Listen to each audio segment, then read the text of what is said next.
E aí, galerinha, aqui é o professor Rafael, estou morrendo de saudade de vocês e hoje nós iremos falar um pouquinho sobre desigualdades, vários mundos no mundo. Nosso capítulo 5. Nas aulas que nós tivemos anteriormente a esse período de quarentena, nós já discutimos um pouco a respeito dessa temática. Então hoje a gente vai revisar um pouco e aprofundar algumas informações que são necessárias. Nesse primeiro momento, nós iremos falar sobre regionalização. O que é regionalizar? Porque para discutir sobre essa desigualdade e essa formação desses vários mundos, eu preciso fazer um processo de regionalização, que é uma das categorias de análise da geografia. Primeiro, o critério socioeconômico.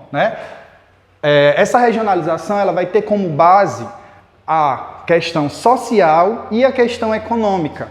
E aí, para fazer essa regionalização, em diferentes momentos da história, houve discussões.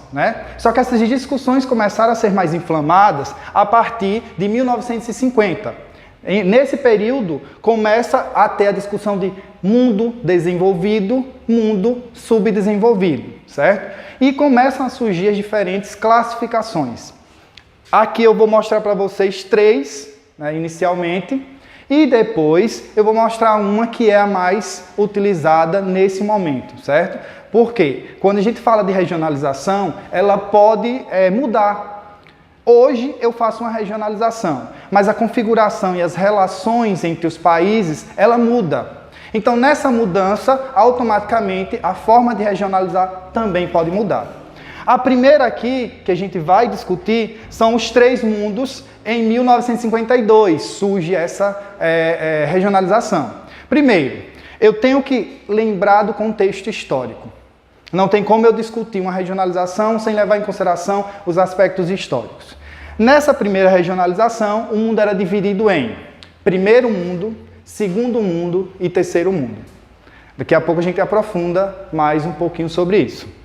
A segunda regionalização, ela surge em 1974 e ela vai agrupar os países de acordo com critérios tecnológicos e dependência tecnológica. E aí eu tenho os países centrais, semiperiféricos e periféricos.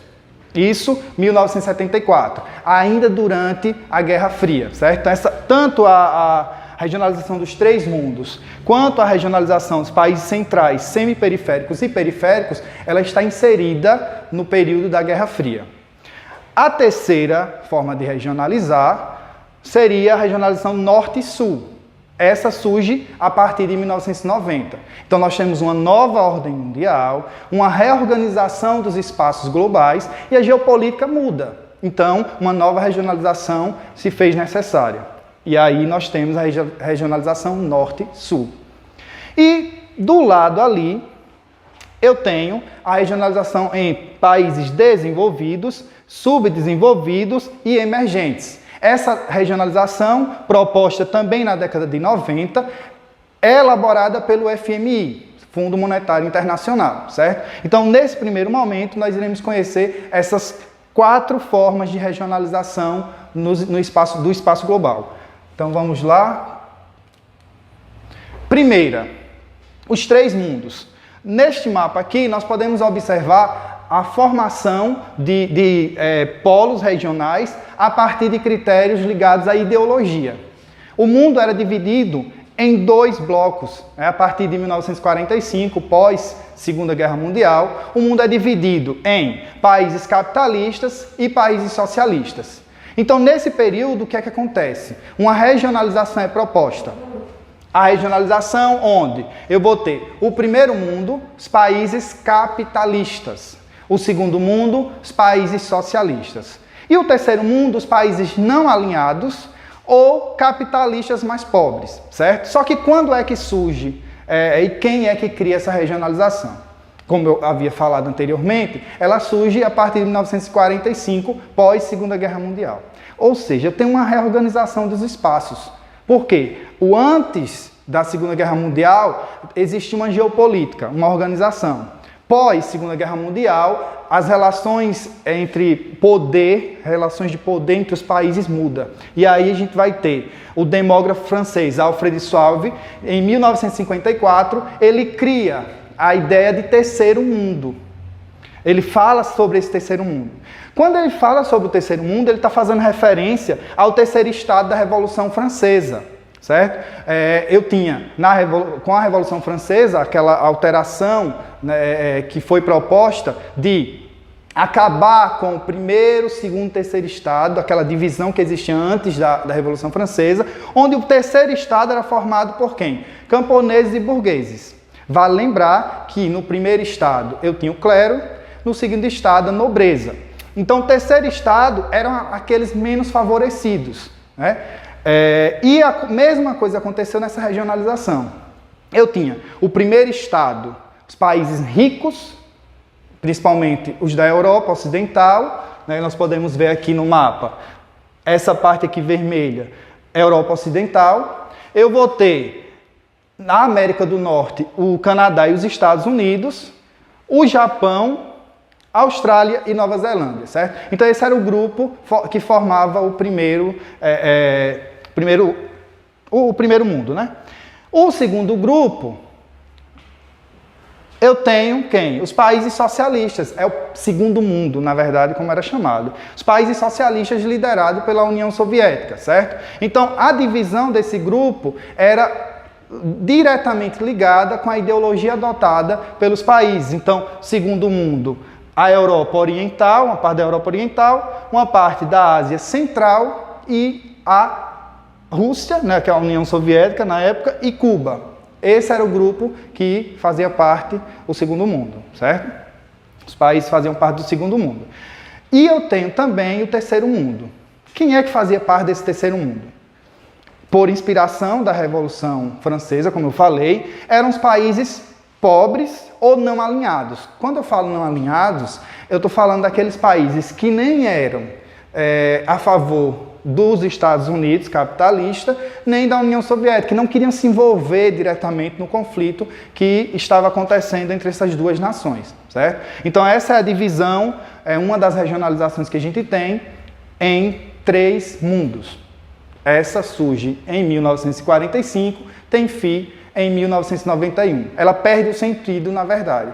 E porque ela perde o sentido, a União Soviética se fragmenta, deixa de existir, né, e agora surgem várias repúblicas, Rússia, Estônia, Letônia, Lituânia, Cazaquistão, Turcomenistão e vários outros. Então, não tinha mais sentido continuar usando uma divisão de três mundos se um dos mundos não existe mais, que seria o mundo socialista. Então, a gente parte agora para mais uma regionalização. A regionalização de países centrais, periféricos e semiperiféricos. Qual a característica básica que eu tenho para fazer essa regionalização? Eu vou utilizar critérios de dependência, certo? Então, um dos principais critérios que vai ser utilizado para fazer essa regionalização é quais países são mais ou menos dependentes em relação a outro, certo? Quais países possuem um maior poder nas relações econômicas, a partir de 1974, que é quando essa regionalização é proposta. Proposta por Immanuel Wallerstein, que é um sociólogo norte-americano. Nesse momento, pessoal, a base dessa divisão é a teoria sistema-mundo. A teoria onde eu vou relacionar a dependência que existe entre os diferentes países do globo. E nessa regionalização nós podemos ver que os países que são chamados de centrais são aqueles países desenvolvidos, certo? Então, basicamente, eu vou ter América do Norte, Estados Unidos e Canadá. Eu vou ter aqui a Europa Ocidental. Tenho o Japão, a Austrália e a Nova Zelândia. Ou seja, quando eu falei de primeiro mundo na teoria anterior, na divisão anterior, eu falei que esses países que eu acabei de citar, essas regiões do planeta que eu acabei de citar, faziam parte do primeiro mundo. Agora, nessa regionalização, eles pertencem aos países centrais, certo? Eles estão entre os países centrais. O segundo grupo aqui são os periféricos.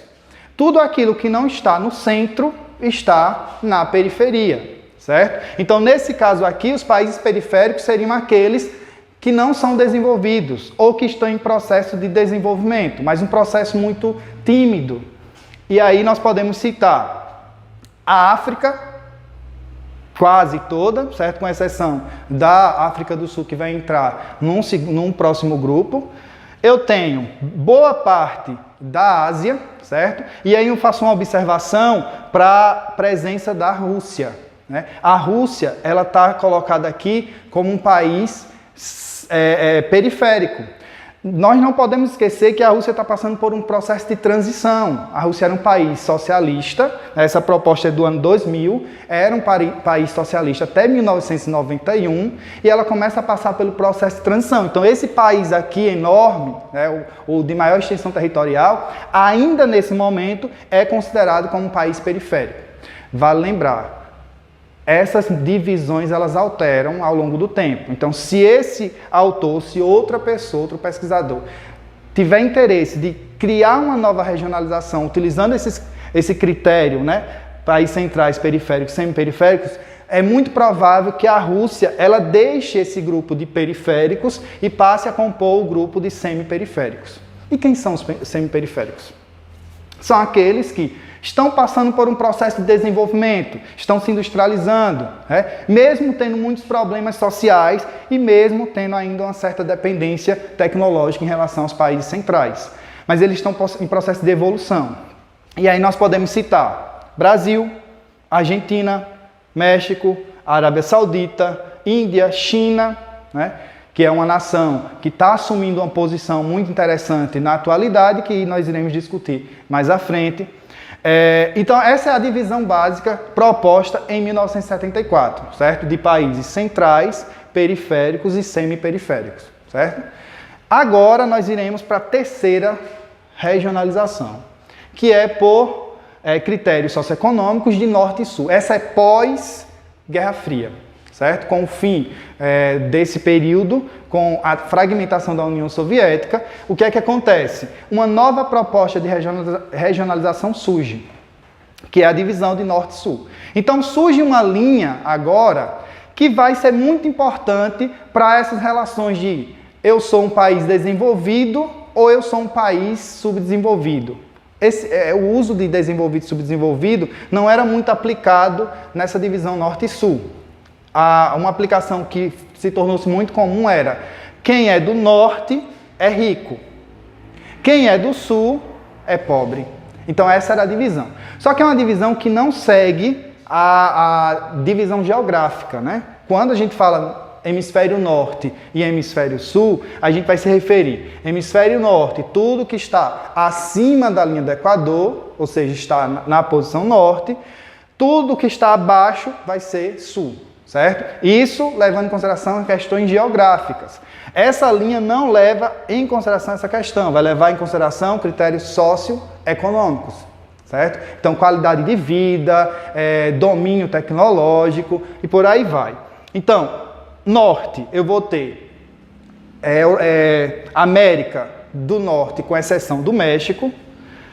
Europa, praticamente completa, vai estar no norte.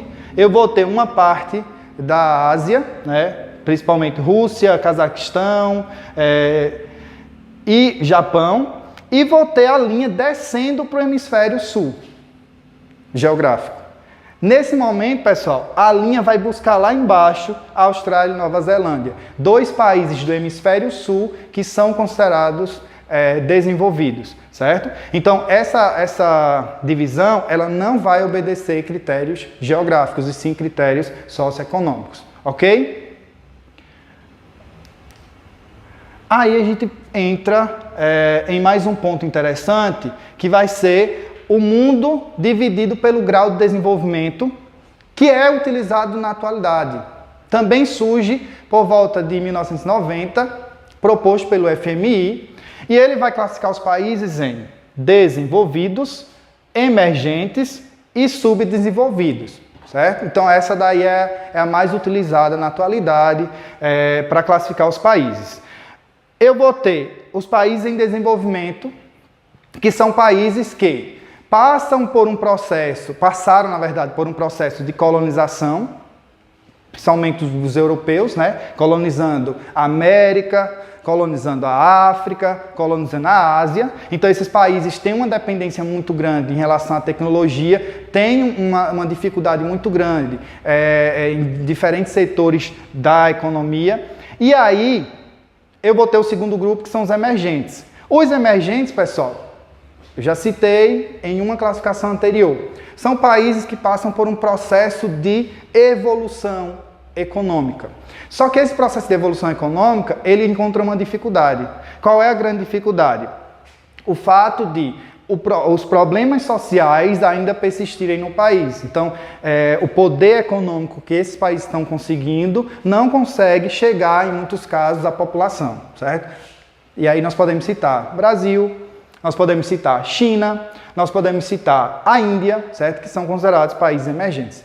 Simplificando, o BRICS, né? Brasil, Rússia, Índia, China e África do Sul. Além deles, nós temos Indonésia, México, né? Existe um grupo considerável de países emergentes. E, por fim, os países desenvolvidos. Aquele mesmo grupo das classificações anteriores. Na América do Norte, Estados Unidos e México, Europa Ocidental, Japão e Austrália e Nova Zelândia, certo? Então, essa divisão ela não muda muito em relação às anteriores, né, que nós acabamos de ver. Só que como avaliar e mensurar a pobreza?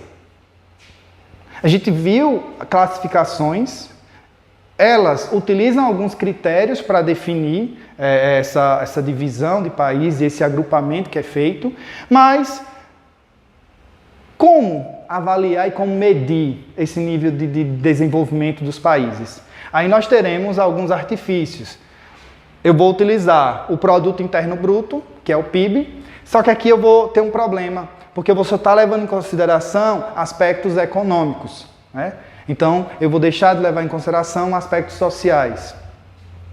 Paridade de poder de compra, que é o PPC, é uma forma de medir as diferenças entre os países, o poder de compra da população em diferentes países, tendo normalmente como referência o dólar, certo? Então, para medir, por exemplo, o poder de compra de uma cesta básica no Brasil e o poder de compra da população americana, né? Então, utiliza-se o dólar como referência. Os mesmos produtos que eu vou utilizar para fazer essa avaliação na cesta básica americana, eu vou utilizar para fazer da brasileira. E aí, qual o poder de compra da população brasileira em relação à população americana? Ou de qualquer outro país do mundo. Então, esse critério, ele vai ser um critério que vai levar em consideração alguns aspectos bem interessantes, mas ela também tem como base a questão econômica. Índice de Desenvolvimento Humano, esse a gente vai guardar, porque daqui a pouco vamos falar mais sobre eles. Renda per capita, que seria a renda por pessoa, certo? Então, eu pego o PIB do país, que é tudo que é produzido no país, e vou dividir pela população. E aí eu vou ter a renda per capita. Índice de Gini. Esse índice de Gini aqui, ele vai ser o índice que vai medir a desigualdade, o coeficiente de desigualdade, certo? Então ele vai de 0 a 1, quanto mais próximo de 1, maior a desigualdade no país. Produto Nacional Bruto, esse é irmão do PIB, certo? A diferença básica entre o PIB e o PNB é que o PIB, ele vai levar em consideração tudo que é produzido dentro do país, certo? E aí nós teremos o valor do PIB. O PNB vai levar em consideração tudo que é produzido dentro do país, acrescido a todo o dinheiro que entra a partir das exportações, do que o Brasil vende, subtraído as importações, ou seja, o que o Brasil compra. E aí nós teremos o PNB, certo? Então, nós iremos aprofundar um pouco mais o Índice de Desenvolvimento Humano, porque é um indicador desses daqui que vai ter uma abrangência maior, porque ele vai levar em consideração diferentes dimensões, não só a dimensão econômica. É isso. Índice de Desenvolvimento Humano, ou IDH.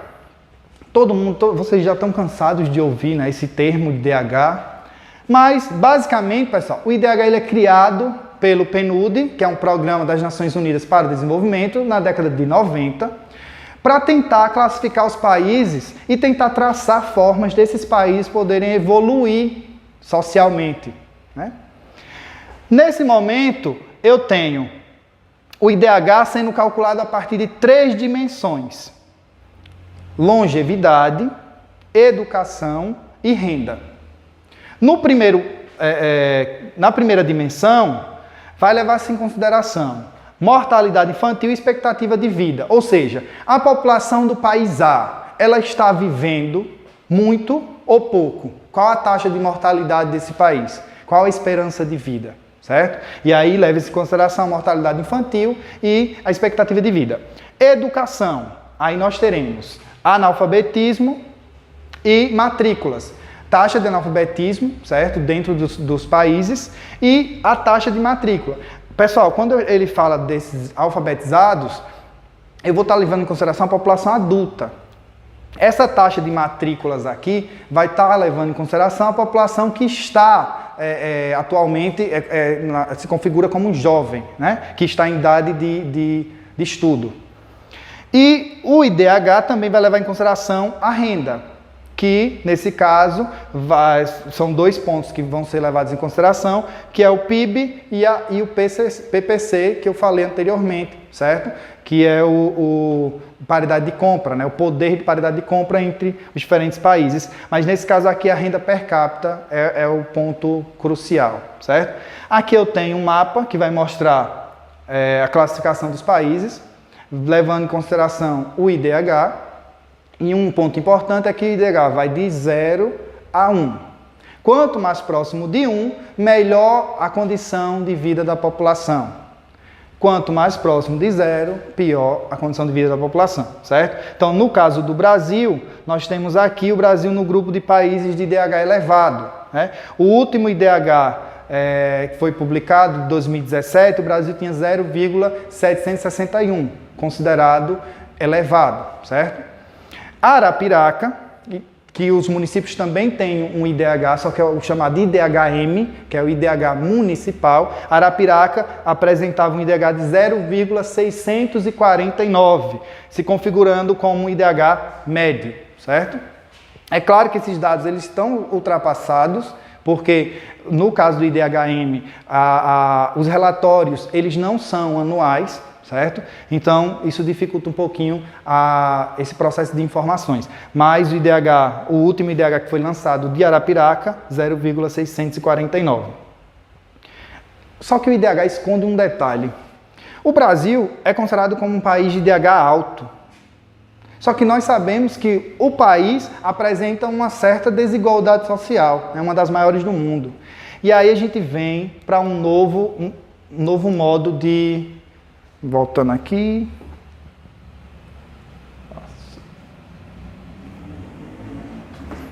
Um novo modo de fazer a divisão, na verdade, e agrupar esses países de acordo com o IDH associado à desigualdade. Ou seja, além da longevidade, além da renda, repetindo, além dos critérios, das dimensões que eu falei anteriormente, que eram saúde, educação e renda, nós iremos acrescentar a desigualdade, certo? Então, nós podemos observar aqui que o Brasil ele vai se encaixar agora como um país de IDH D médio. Por quê? Porque quando se acrescenta esse indicador de desigualdade, a posição do Brasil cai, já que o nível de desigualdade do nosso país é elevado, certo? Então isso vai acontecer em várias nações. Está num grupo, quando a gente fala de IDH, e ele cai para um grupo inferior, quando a gente fala de IDH-D, devido ao acréscimo da desigualdade como um elemento para se calcular esse indicador, certo? Então aqui nós temos o mapa que vai mostrar essas informações.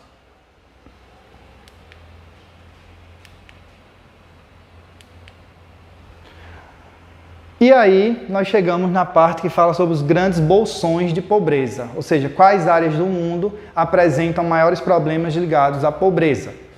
E aí nós podemos perceber que existem 4 bolsões de pobreza no mundo, 5 na verdade, 5 grandes bolsões de pobreza no mundo. Eu vou ter a América Latina, eu vou ter a África subsaariana, ou seja, aquela que é abaixo do deserto do Saara, a África do Norte ou a África Islâmica, porque a maioria da população é islâmica, o Oriente Médio também, que vai ser um bolsão. Eu vou ter o sul da Ásia, onde está a Índia, e vou ter o extremo Oriente, né, a Ásia Oriental, como bolsão de pobreza, certo? Só que o que é pobreza? Incapacidade do ser humano de suprir suas necessidades básicas, né? Que necessidades básicas seriam essas? Alimentação, saúde, acesso à educação. Então, isso é o básico. E aí, aquela pessoa que não consegue suprir essas necessidades básicas é configurado como pobre, né? E aí é utilizado esse termo de pobreza. E essa pobreza, né, ela tem ligação direta com a má distribuição dos recursos. E aí vamos para um exemplo prático. O Brasil está entre as 10 maiores potências do mundo, nos 10 maiores PIBs do mundo. Entretanto, o Brasil ele está inserido em um desses bolsões de pobreza. O Brasil não é considerado um país desenvolvido. Por quê? Porque nós temos um problema ainda para resolver ligado a questões de desigualdades, certo? Para o Banco Mundial, encontram-se em pobreza extrema as pessoas que vivem com menos de 1,25 dólar por dia. Né? Então esse daí vai ser o grupo de países que vivem, de pessoas que vivem na extrema pobreza, certo? E aí, para falar disso, a gente vai para 2 pontos, né? 2 conceitos, que é desnutrição e subnutrição. Quando eu falo de desnutrição, eu estou falando de uma pessoa que não consome o básico, certo? Ou seja, ela começa a perder peso porque ela não está consumindo as calorias básicas para uma criança ou um adulto. Já a subnutrição, a pessoa se alimenta, consome a quantidade de calorias mínimas para uma pessoa, só que os nutrientes daquele alimento que essa pessoa está consumindo não são suficientes para nutrir o seu corpo. Né? E aí esses 2 conceitos eles são muito fortes quando se fala desses bolsões, porque são problemas bem nítidos nessas áreas. E nós temos mais uma questão importante, mais 2 conceitos que vocês precisam aprender. Guardem esses conceitos, que podem ser aplicados a diferentes questões. Fome estrutural e fome conjuntural. Fome estrutural tem ligação direta com o não acesso a tecnologias para possibilitar uma maior produção. Por exemplo, nós temos países que, por não dominarem tecnologia de produção, eles acabam não tendo estrutura para produzir. Se eu não tenho estrutura para produzir, eu automaticamente provoco a fome no país, certo? Essa fome também tem ligação com o processo de colonização sofrido por muitos países que estão inseridos nesses bolsões de pobreza. No caso da África, por exemplo, as áreas mais produtivas, elas passaram a ser exploradas por grandes empresários e tudo que é produzido é para exportação. Ou seja, mesmo o país produzindo em grande quantidade, aquilo que está sendo produzido é para ser exportado. Ou seja, a população do país acaba passando fome. Então, essa daí é a chamada fome estrutural. A fome conjuntural ela tem ligação direta com desastres ambientais, com catástrofes, com crises. Né? Então, nesse caso aqui, é algo atípico. A população ela acaba sendo atingida pela fome por questões que não tinham um planejamento ou não tinha algo para ser feito para contrariar que ela ocorresse. Certo? Foi um momento como que nós estamos vivendo atualmente. Né? Com certeza essa pandemia que está se alastrando pelo mundo, ela vai acabar provocando fome conjuntural. Né? Eu vou ter uma menor produção no campo, em muitos casos. O alimento não vai chegar às famílias por causa do isolamento social, em alguns casos. Então acaba que essa fome conjuntural é um processo que está sendo vivido atualmente por uma parte da população mundial. Anualmente, a ONU ela lança relatórios sobre o desenvolvimento. Né? Então, as Nações Unidas está sempre lançando. Aqui eu tenho um de 2016 que vai mostrar algumas informações para a gente. Aproximadamente 702 milhões de pessoas se enquadram na extrema pobreza. A fome global afeta cerca de 815 milhões de pessoas. 1 em cada 9 pessoas no mundo está com fome. 1 em cada 3 está subnutrida, ou seja, come, mas não consome as calorias que são necessárias para nutrir o seu corpo.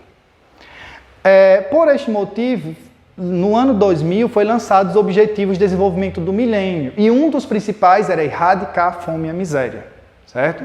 Alguns países conseguiram reduzir esse número consideravelmente, outros não chegaram nem a reduzir, em muitos casos aumentou. E aí, em 2015, houve uma renovação dos objetivos, né? Surgiram os 17 Objetivos de Desenvolvimento Sustentável, e que o primeiro é eliminar a pobreza, acabar com a pobreza, certo? São vários objetivos, todos eles para melhorar a qualidade de vida da população. E aí o Brasil, nessa história toda, um dado importante que eu trouxe é que, por apresentar um dos piores indicadores de desigualdade, né, um dos maiores índices Gini do planeta, o Brasil ainda tem muitos problemas ligados a essa questão. Mas, nos últimos anos, o Brasil vem apresentando uma evolução. E o que é que fez o Brasil apresentar essa evolução? Os programas sociais de transferência de renda para a população mais pobre acabou reduzindo esses indicadores do nosso país. E aí eu tenho um dado aqui para vocês. Enquanto o mundo conseguiu reduzir a pobreza extrema pela metade entre 1990 e 2012, de 47% para 22%, o Brasil ele consegue reduzir 1/7. E aí cai de 25,5% para 3,5% em 2012. E aí nós temos 2 programas muito conhecidos que acabaram ajudando a diminuir essa pobreza extrema, que é a Fome Zero e o Bolsa Família, bem conhecido de vocês. E aí o desafio. Qual o grande desafio do Brasil na atualidade quando se fala dessa temática? Conciliar crescimento econômico com o crescimento social. Então, não tenho como pensar no crescimento econômico sem considerar as questões sociais, sem considerar a melhora na qualidade de vida da população. Então, o Brasil precisa pensar nisso, certo? Então, qualquer ação que vise esse crescimento econômico deve ser pautada também no crescimento social. Pronto, pessoal, é isso aí. Falei muito, não foi? É porque eu queria que vocês estivessem aqui, aí teria sido bem mais dinâmico, Mas é o seguinte, eu vou deixar uma atividade para vocês, responder as questões das atividades propostas, página 14 e 19, certo? E a gente vai concluir a nossa aula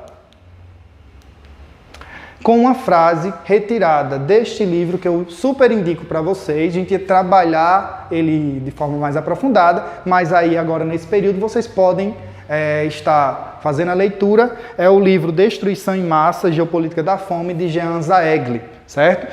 E neste livro aqui, eu retirei esse trecho que ele vai falar muito da aula de hoje. Se palavras pudessem alimentar os homens, ninguém teria mais fome. Foi extraído do jornal The Economist da Inglaterra, certo? Então, até a próxima. Valeu, galerinha. Beijos.